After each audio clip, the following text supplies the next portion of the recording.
Okay, the next installment in the medical student ultrasound curriculum is the musculoskeletal section, and this can be incredibly difficult when you first start doing it, but in the end, I think you'll find that it's actually really intuitive and really lends itself to being useful in a multitude of ways for lots of different specialties.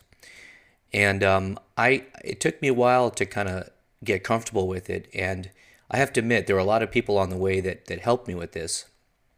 Dr. Buffard is a PM&R and radiologist at Wayne State in Detroit, and he and I have done some teaching together in the Philippines and at various conferences. But I'll tell you, he's really I would say, the world's expert on musculoskeletal ultrasound. And if anybody's interested in hooking up with him for a summer research thing or whatever, let me know. And if that's something you want to push to the next level, that's the guy to go to. Locally, we have Dr. Cruz, who did family medicine and then a sports medicine fellowship, and he's been a lot of help in teaching, and you guys will likely meet him this week when you're doing your hands-on sessions. And then Ben Dubois is an orthopedic surgeon out of San Diego who basically taught me a great hands-on course on the shoulder. He's sort of a shoulder expert down in San Diego. Again, local guy if you're interested. And then Alan Chim has really run with the shoulder, so to speak. And he's my current ultrasound fellow who did the majority of the videos that you're going to see here. In fact, all the videos that you're about to see here in this talk. And many thanks to him for all the hours he put into this lecture. And then Stacy and Tim. Stacy and Tim were both volunteered to be the ultrasound models when we did the videos, so thanks to them as well.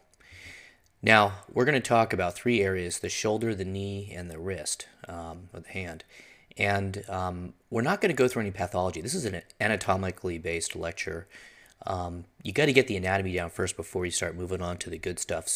But there is a lot of good stuff that you can do with ultrasound. And a lot of it actually, believe it or not, is as good as, or in some cases even better than MRI. And so that's what makes it so attractive.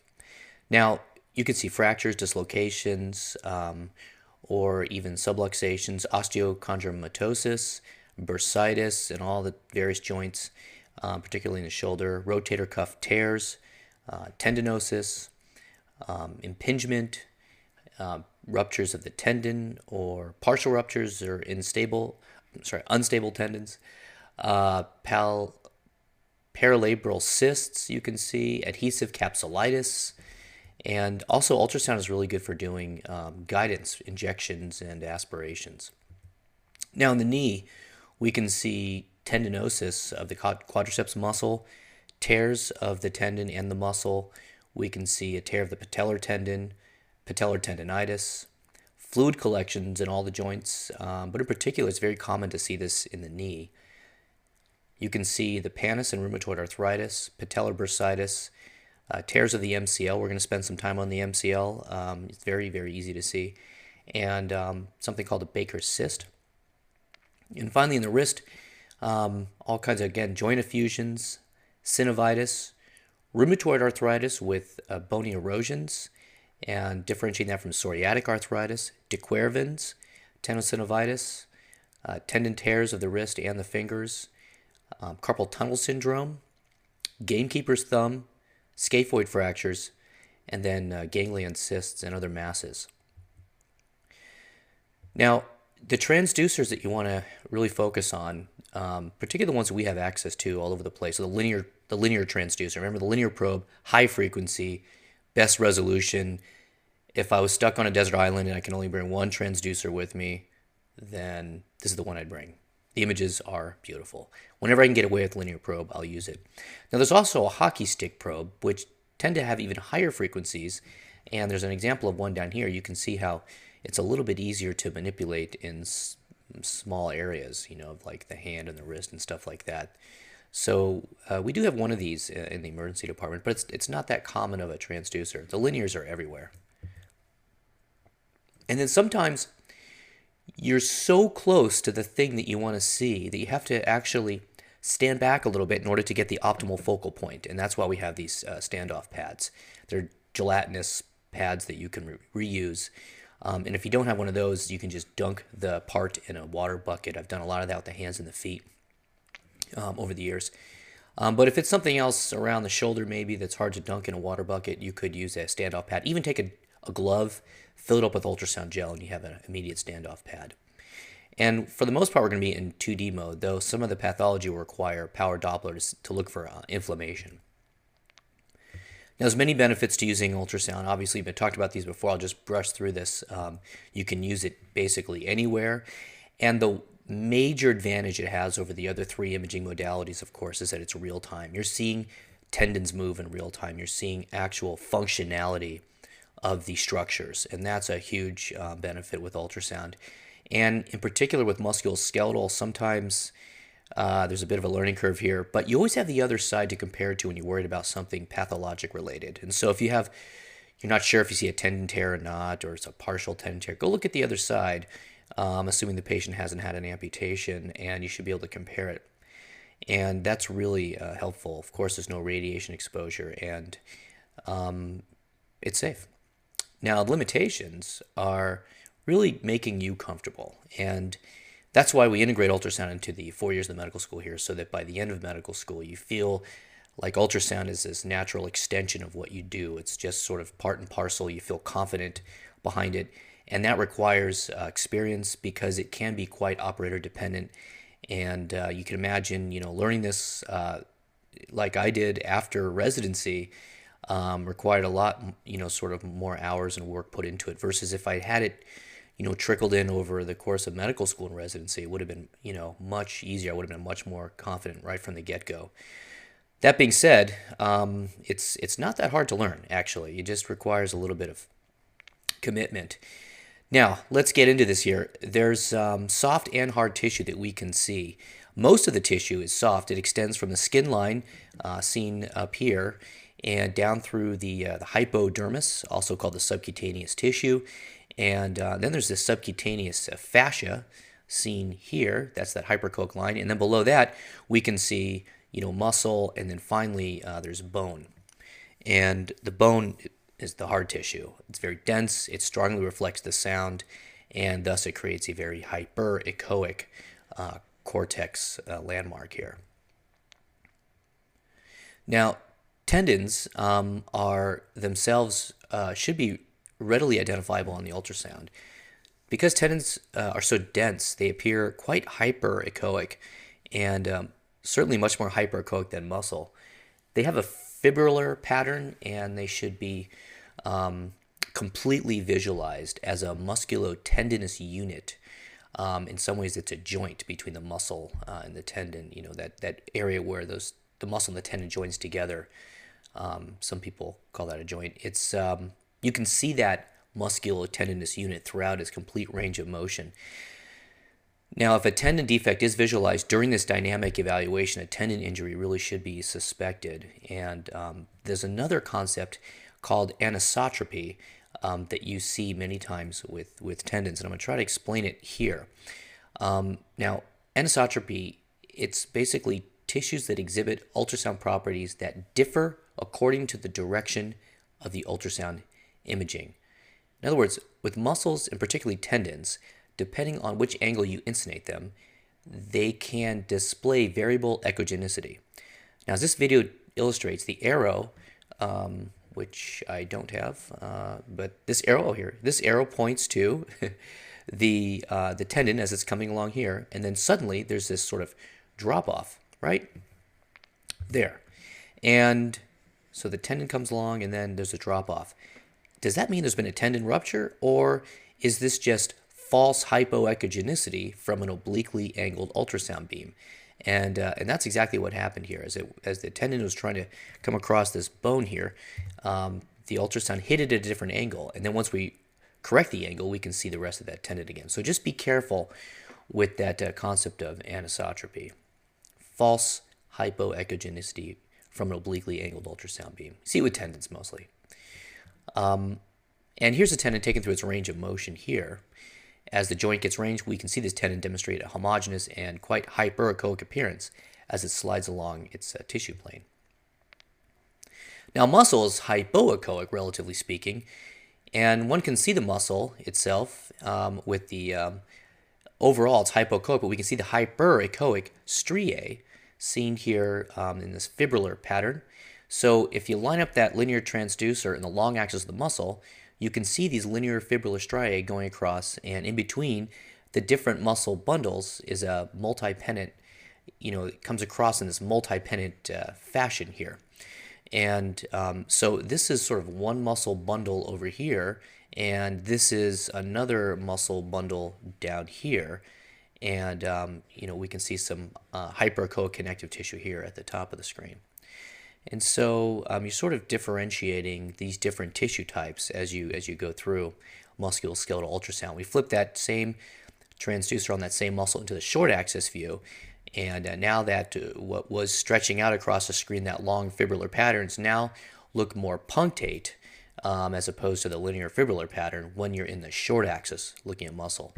The bone too, now down here, is instead of stretching out across the screen, is seen here in its kind of a radial pattern, very dense and echogenic.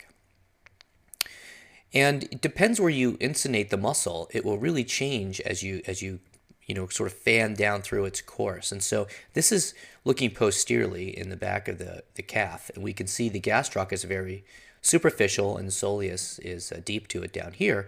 Now as I move down through these still images, we're going to go a little more distal here, and as I go distally, we can see the gastroc kind of starts to go away. The soleus remains pretty prominent. Now we can start to see the tibia down here more medially, and then we can see two bellies here of the gastroc. The soleus is down here, and when I use the real-time clip to fan through it, again the gastroc gets very thinned out. Soleus takes over as we go distally. Now we're going more proximally. Gastroc gets bigger. The two bellies of it there, gastroc, soleus down here.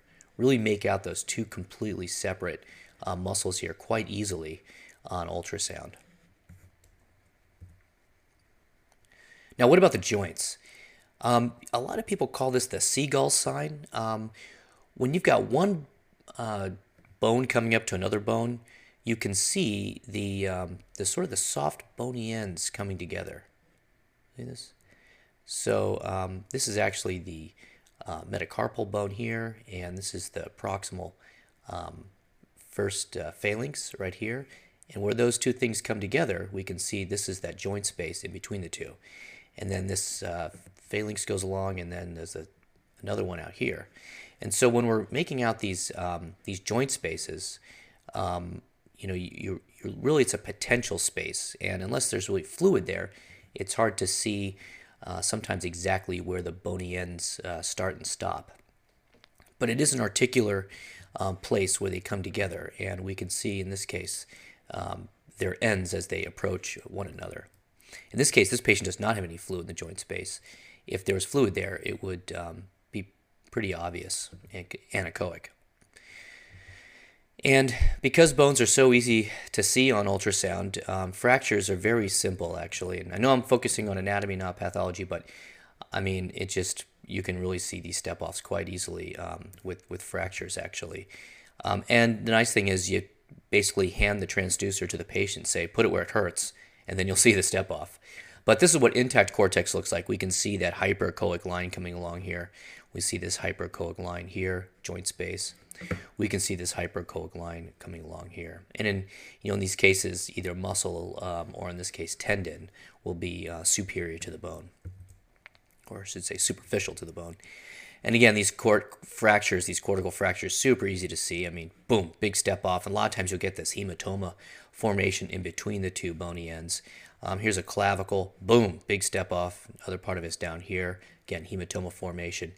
And this is a much smaller step off here. But we can see fractures all over the body with ultrasound, from the skull to the sternum, places that sometimes it's difficult to pick up with an x-ray. And ultrasound will pick it up. Scaphoid fractures, all that. Now, we're going to talk now specifically about the shoulder, and this is probably the most commonly performed musculoskeletal application of ultrasound, and in terms of the indications to perform musculoskeletal ultrasound, shoulder is at the top. And so I think it's worthwhile kind of focusing on some of the anatomy here. And I'm not going to do an exhaustive anatomical overview. I know you guys are doing that anatomy. I'm going to really focus on the ultrasound stuff with the biceps subscapularis, the supraspinatus, and the glenohumeral joint. Now, the biceps tendon is seen in the bicipital groove, and so what you're looking for is this structure right here. Here's the short axis of the head of the humerus, so we can see this is the area there. Now we know why they call it the bicipital groove. The biceps tendon fits actually quite nicely, and this is the short axis here, and then this is the long axis down here. And you're really looking for that echogenic oval structure that's in that bicipital groove. It enters deep to the transverse humeral ligament, and the fibers can be seen to extend into the subscapularis tendon that's essentially located between the greater and lesser tuberosity and deep to the deltoid. Pec major tendon stabilizes this area at the level of the myotendinous junction, and in the longitudinal plane we can appreciate these fibrillar patterns seen here. Alan, show us how to find the biceps tendon. The structure that I'm interested in is the biceps tendon in the bicipital groove. And I'll put the probe actually in a transverse orientation with the indicator pointed to the patient's right, or actually laterally, depending on what shoulder it is. So what I first identify on the ultrasound image is essentially the greater tuberosity on this side right here, and then the lesser tuberosity on right here. And in the middle, you have this anechoic structure, but if you notice, if I just fan this way, it becomes very bright, and that's the biceps tendon in the bicipital groove.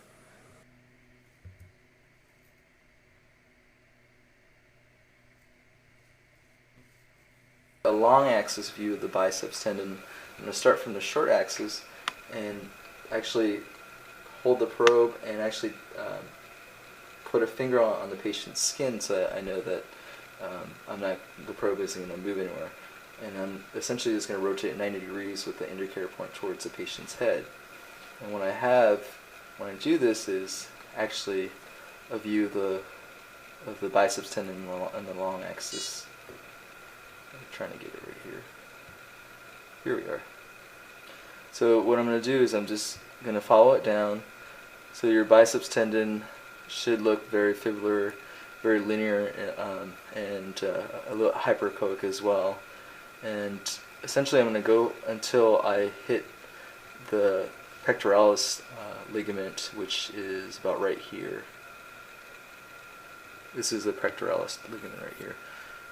So if there's actually any fluid, what we'll see is that there will be an anechoic surrounding or cavity around the biceps tendon, or if there's actually a partial tear or a full tear, we'll see that the fibrillar pattern disappears. Now, the subscapularis is a multi-pennant structure that arises anterior along the anterior aspect of the scapula. It inserts on the lesser tuberosity, and if you can see, there's some bursa there. It's just sort of anterior to the tendon, and when you externally rotate the arm, therefore, you can make out this area a little bit better. Once again, Dr. Alan Chin. So in order to get an image of the subscapularis, remember that the subscap actually attaches on your lesser tuberosity, which is medial.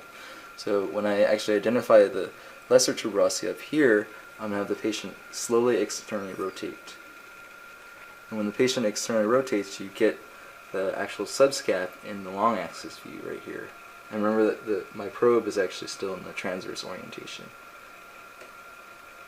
If I want to get a picture of the subscap in the short axis view, I'll rotate my probe 90 degrees, and what I get is essentially the subscap in the short axis view with the humeral head, some of the articular cartilage right here, and then the subscap up on top right here.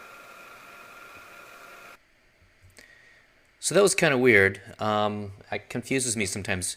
Like, wait, the probe is transverse, but the subscapularis is longitudinal. How does that work? Well, if you think about it, here we have the probe in a transverse plane like this, but the muscles are running in a longitudinal fashion underneath the transverse probe.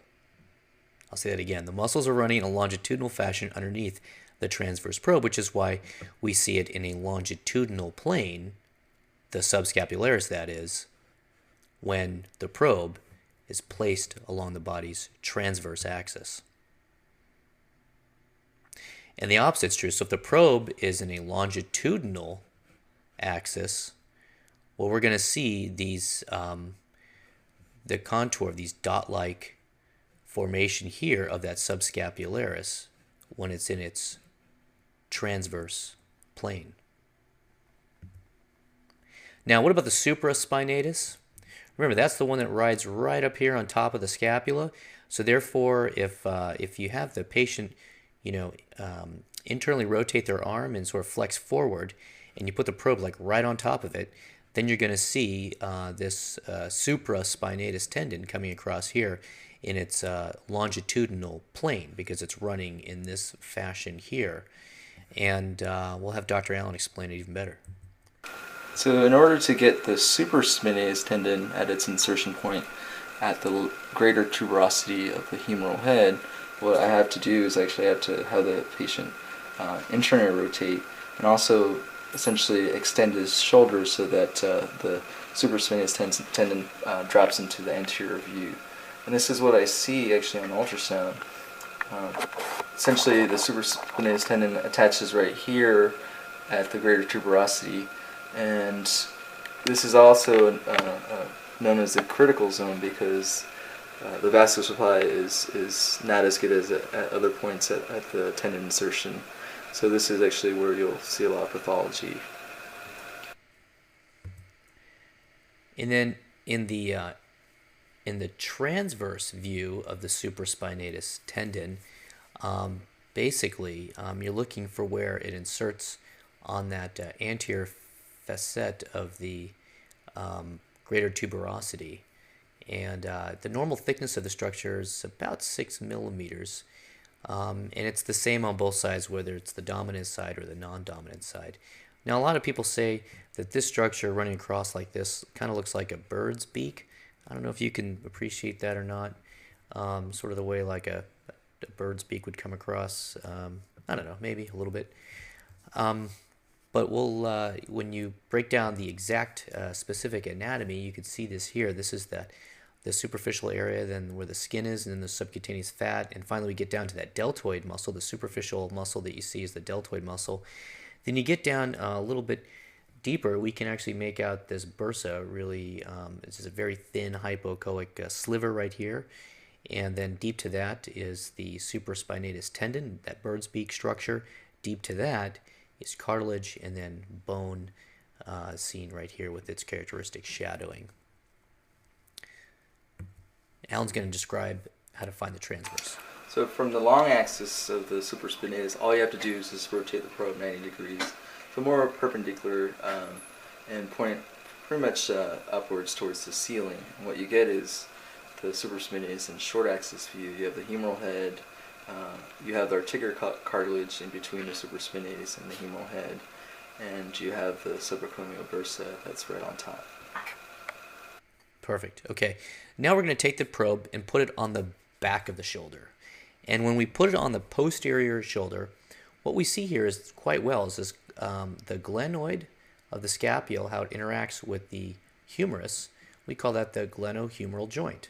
And in between the two is this posterior labrum. It's this triangular shaped structure here. And yeah, we can see infraspinatus coming across here, just on top of the glenoid. But I want you to think about the anatomy, how you'd put the probe on the back of the shoulder. And so the first muscle you see really here at the top is deltoid, and then you get deep to it, and then you can start to see these bony landmarks. So Alan's going to explain this better than I can. Next we're going to move to the posterior shoulder, and the first thing I capture is actually the humeral shaft in the short axis. So this is the humeral shaft right here.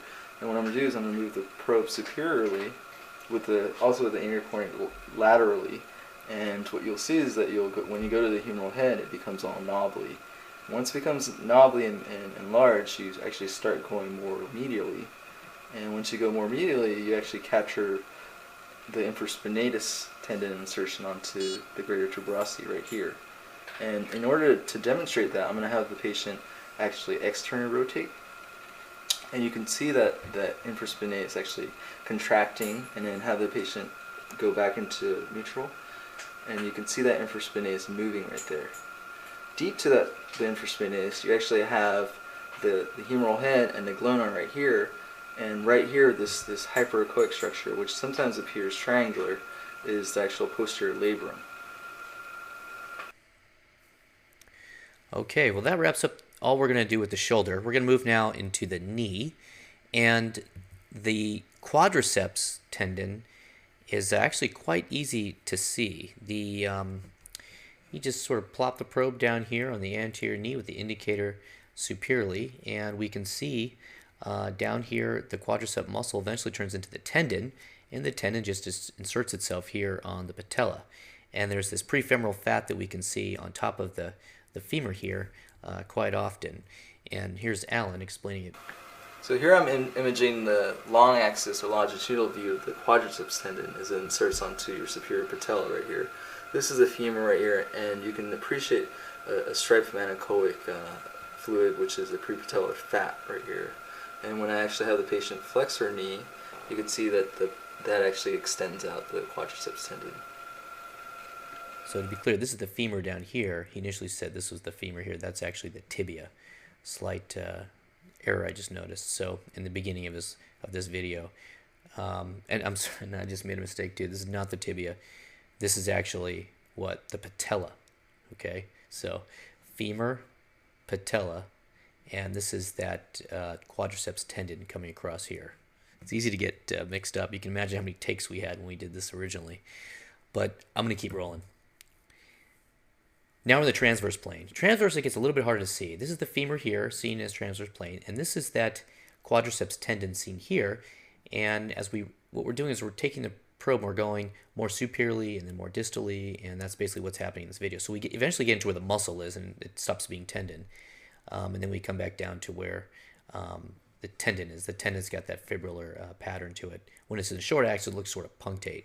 The still image represents it here. And remember, there's always that prefemoral fat pad just above the femur there. Now Alan's going to show you how to do this in the short axis. So you can see that in the short axis, the quadriceps muscles will actually turn into the quadriceps tendon right here, and you can just follow that as it goes into the superior patella right here. Let me see right there. And this is the patella right here. Pretty easy to see. Okay, now what I did next was I wanted to see the attachment from the patellar all the way down to the tibia down here. And so I couldn't get it all on one view. So I got like this part of the tendon, and then I got this part of the tendon as it went onto the tibia. And I basically stitched the images together here using the mask feature in Keynote. Really easy to do and kind of cool looking at how it comes across like that. The patellar tendon seen there. And here's Alan describing how to do that a little bit better. So next we're going to take a long axis view of the patellar tendon. It inserts on the inferior patella, and you can trace it with its fibular pattern all the way down until it actually inserts onto your tibial tuberosity right here. This is the tibia and the tibial tuberosity right here. Perfect. Okay.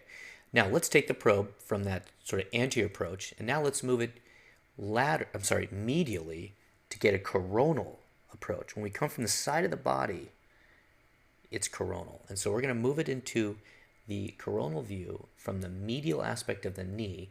And what we can see quite easily here on this cone down view is the femur, the tibia, and in between the femur and the tibia is this medial meniscus.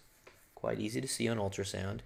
And even easier to see, I think, is this medial collateral ligament as it's coming across. In fact, we can see both the superficial and, as my arrow is pointing along, the superficial and the deep aspect of the MCL. The deep aspect is right here, and there's a little bit of anechoic material in between that two areas there, a little bit of a maybe some fibrofatty tissue, what some people call a little bit of maybe it's a bursa that's in between here, but it's a very characteristic pattern. Let me have Alan show you how he did it here.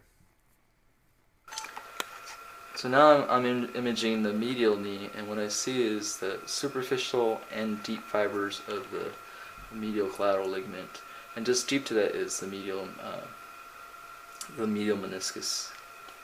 And here is the femur, and here's the tibia right here. Awesome. Okay. Now we're going on to the wrist, and then this lecture is over. So just hang with me here for another few minutes. This is a transverse view here, short axis of the wrist. We can see the flexor carpi radialis, and the median nerve, and the palmaris longus. Now, I would never expect really me or anybody to pick those out based on a still image, and that's really where I need to make a very critical point here with all of musculoskeletal ultrasound, is that you're moving the probe a lot in order to view structures. And so what we did was we moved the probe up and down Stacy's arm probably 20 or 30 times before we concluded that this was the flexor carpi radialis, and that was the median nerve, and that was the palmaris longus. And so here's Alan doing... This is the median nerve right here. It's got a honeycomb structure or vesicular structure. To the ulnar side, you actually have the palmaris longus, and then to the radial side, you have the flexi carpi radialis. And to confirm that, what I'm going to do is I'm just going to trace more proximally, and you can see that the FCR and the palmaris longus and the FCR actually go into muscle, whereas the median nerve continues on in its vesicular pattern. Yeah, so it really took moving up and down the arm to confirm that that was those structures. You can even see the distal radius here, maybe a little bit of the ulna. This is the radial artery seen over here. So we do that a lot clinically too, like when I'm about to do a procedure where maybe I'm going to do a regional nerve block up the median nerve, radial nerve, what have you. I go up and down the arm several times, confirming I'm looking at that structure before it turns into my target. Now, let's move into the wrist here a little bit more. We're going to see in a longitudinal view, again, this is proximal, this is distal, indicators proximally, and we can see in a longitudinal axis, we can see the radius as it comes along here, and then we can see the lunate, and then we can see the capitate. And so these are the little joint spaces in the wrist, and the flexor carpi radialis is coming along here superiorly. Again, this took a lot of moving the probe around to confirm I was looking at those structures. And if I come a little bit more towards the thenar eminence, what I can see then is the scaphoid bone here. And we can see that flexor carpi radialis is coming along, and this is the scaphoid. I hit the little zoom function on the sonocyte, and the scaphoid blew up, and it's nice to see that bony cortex there of the scaphoid. So you can pick out these bones in the wrist. Actually, it's not that difficult once you get your bearings, and then you can move on into the hand and check out the pulley system of the hand. Here we have the third metacarpal coming along, and then it terminates, and then we can see the proximal phalanx right here, and this is the joint space right here, and we can see the tendon coming across quite well. In fact, if you flex the fingers, you can see this tendon moving back and forth. Now, we didn't use a water bath here. We used lots of extra gel, as you can see. Ideally, though, you would put the hand in a bucket of water. The probes are all waterproof. That's fine. You could put the probe in there, and you can actually see this probably a little bit better. And if I move more distally down the finger, I can see here, this is, it looks like it's the short axis of the proximal phalanx, but actually the probe lost contact with the skin here, and actually we're just not seeing the signal very well. But the finger sort of terminates here in its long axis. The proximal phalanx does, I should say. And then we've got this PIP joint, and then here's that middle phalanx, and then the DIP joint is here, and here's that distal phalanx seen over here, and the tendon's marching its way along. Now, this little area right here looks like there could be a tendon disruption, but it's not. This is just that, remember that concept when the probe gets slightly off axis to the tendon, sometimes you'll see that anisotropy, and that's all that is right there, some anisotropy, maybe a little bit more anisotropy going on right there. So it's just wanted to kind of point that out. Well, that basically concludes everything that we're going to try to get through today. I mean, I didn't cover anything with the hip or the ankle or the elbow, or really didn't get into the foot or many other structures that we can see in the musculoskeletal system. We focused on the shoulder and the knee and the wrist, a little bit of the hand, just to kind of give you an overview of what these different tissue types look like and some of the functionality. And keep in mind, it's what a lot of people refer to musculoskeletal ultrasound as, I hear this quote over and over again, is MSK is the wild, wild west of ultrasound. And so a lot of future work that could be done here, but certainly it's something to be familiar with, and I think it really helps to round out your understanding of anatomy and some of the functionality of the MSK system. And you can imagine how many takes we have. We just have a couple little bloopers here. Alan is, he's pretty serious guy, I would say, and it's funny to see it when he messes up and stuff. So this is a long axis view of the patellar tendon inserting. Actually, take it back. This is the quadriceps, but it's the same tendon. So. It's the same tendon. And then Alan drops an F-bomb. So this is a long axis view of the patellar tendon. You can see that it inserts. Fuck! I did it again. Okay, sorry guys. See, now I have to make this podcast explicit. All right, thank you very much, and have fun in your scanning sessions.